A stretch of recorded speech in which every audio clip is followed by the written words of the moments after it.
The global wealth map. Where you live can multiply your money. What if your address is your first investment?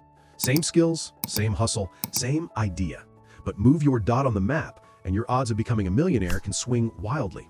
In a moment, I'll reveal the city where a founder can meet 3 serious investors before lunch, plus the 2-step move you can use this year even if you can't relocate. The missing piece of the wealth puzzle.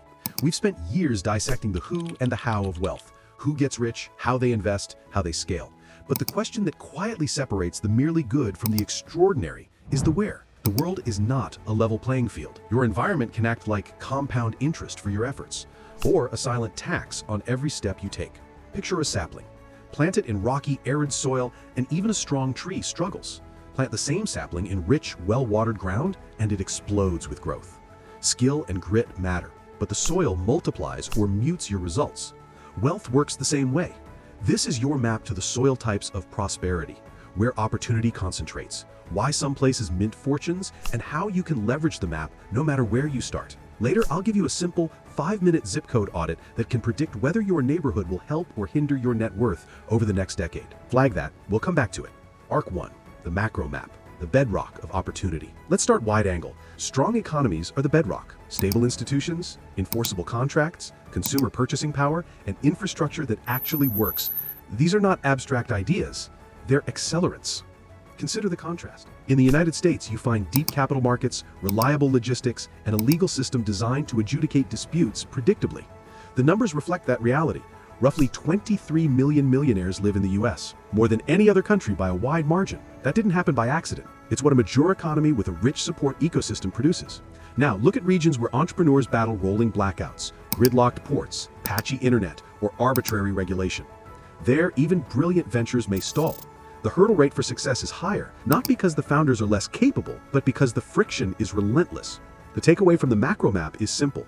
Growth loves reliability. If you're choosing a country to live in, invest in, or build within, macro stability is the multiplier that makes every other move easier. Arc 2, the micro map, cities as wealth magnets. Zoom in.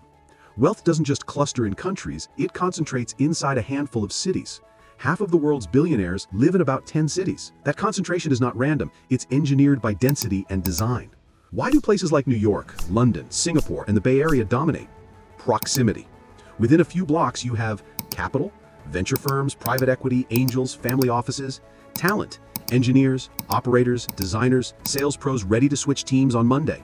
Services, law firms that close deals in days, banks that understand growth stage cash needs, and recruiters with ready pipelines. Customers, enterprise buyers, and affluent consumers who can be your first million in revenue.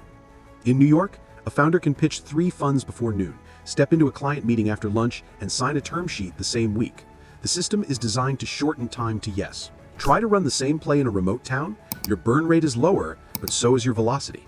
Capital is conservative, specialized talent is scarce, deals take longer. The odds aren't impossible, but the micro-friction compounds. Silicon Valley. Steve Jobs and Steve Wozniak didn't just build Apple in a garage, they built it in reach of semiconductor veterans, Stanford Labs, and Sand Hill Road. Same garage in a different city? The story likely plays out slower. Manhattan. Real estate moguls leverage the compounding power of the world's most valuable square mile, Fifth Avenue, to turn timing and location into empires. Omaha. Warren Buffett used Omaha's distance from Wall Street noise as an edge. Lower costs, fewer distractions, long-term thinking. Location is leverage, even when the optimal move is to step away.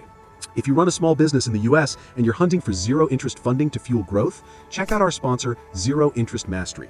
They help owners access zero-interest loans designed to scale operations without ballooning costs. The link is in the description. Now, back to the map.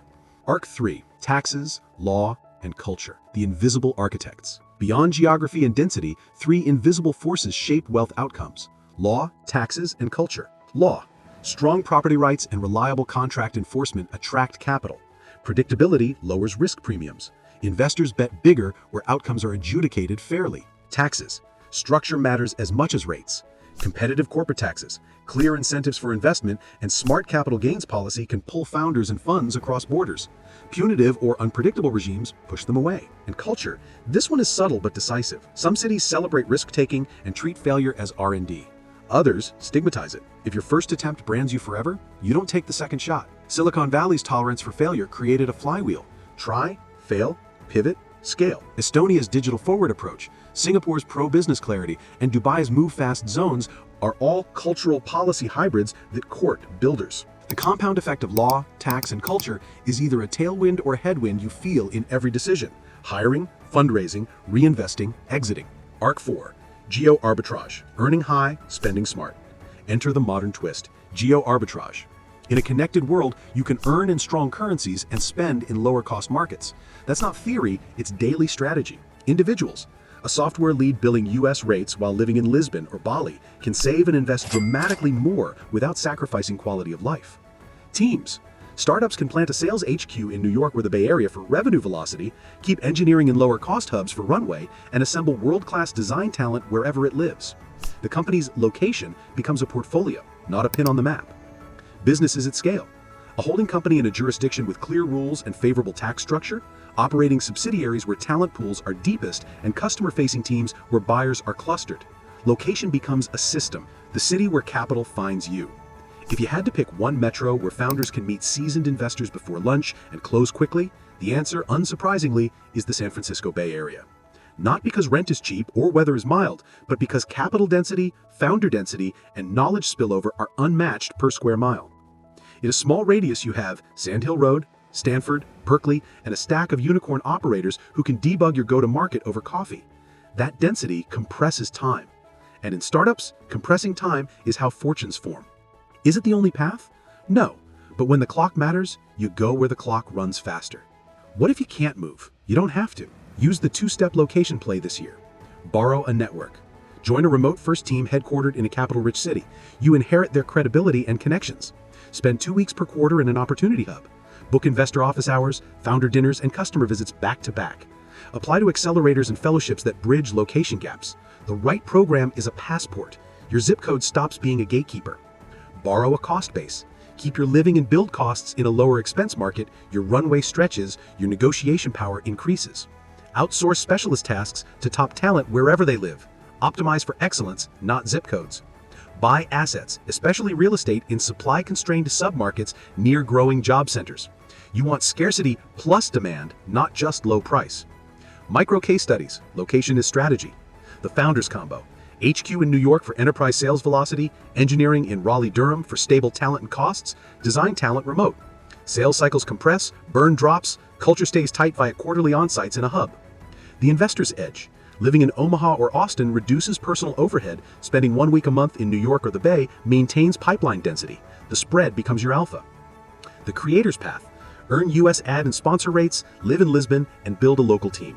Your savings rate jumps, your creative risk tolerance grows, and you can reinvest without fear. Taxes, law, and culture. Putting it together. Think of these as dials you can set through your choices. Formation and holding. Choose jurisdictions with clear corporate law, IP protection, and sensible tax regimes. Operating locations. Put teams where talent is proven and plentiful.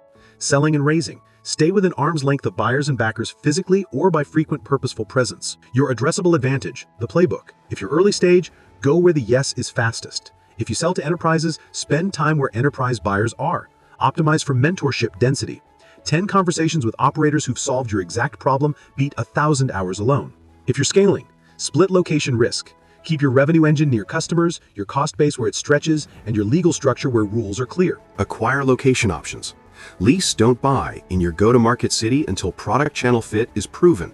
Buy in constrained submarkets once your cash flow stabilizes. If you're investing, buy where people move to, not from. Prefer neighborhoods with improving fundamentals to those that are merely cheap. Own near job nodes, transit, universities, and hospitals. Shocks hit less hard, recoveries arrive sooner. If you're an employee, work for firms headquartered in capital-dense hubs to access higher upside, even if you live elsewhere. Use periodic sprints in opportunity cities to build relationships that software alone can't. The mindset shift. Location as a system, not a dot. Location is no longer a single choice, it's a stack. Legal stack, where your entity lives. Capital stack, where your money is raised and managed. Talent stack, where your teams sit. Market stack, where your customers buy. Get each layer right for your strategy and stage, and the stack compounds your advantage. Closing the map. Talent and effort will always matter, but the terrain transforms everything. On flat ground, a marathon is grueling. On the right slope, it's a glide. Choose your slope. The big lens picks stable countries with clear rules, your energy compounds. The close-up, use cities to compress time to yes, your calendar compounds. The invisible layer, align law, taxes, and culture, your confidence compounds. The modern edge, practice geo-arbitrage, your runway compounds. You don't need permission to start. Audit your current location. Move one layer if you can, your network, your client base, your cost base. Spend 2 weeks next quarter in a city that shortens your path to yes. Seed a relationship today that makes the next decision easy. Because in the end, location isn't just geography, it's a strategy. And strategy, applied consistently, becomes destiny. If this helped you see the map differently, share it with someone who needs the shortcut. Drop a comment with your city and your score on the zip code audit. I'll reply with one tactical tweak tailored to your market. And if you're a U.S. small business owner exploring zero-interest funding, the link to Zero-Interest Mastery is in the description. Choose your terrain wisely. Your next move sets your slope.